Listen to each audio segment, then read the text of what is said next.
بسم الله الرحمن الرحيم الحمد لله رب العالمين magacay waxa la aadan Cabdi Ibrahim waxaan joogaa xarunta bakaaraha gaar ahaan Salaam Bangi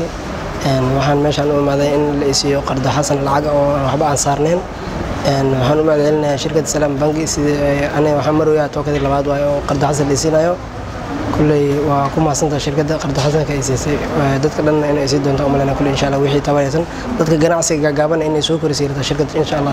saas rajeynaa inay shirkadda ku talaleedahay waan mahadsantahay shirkadda Salaam Bangi anigoo Bashir Cilmi waxaan ka codsanay bangiga Salaam Soomaali Bangi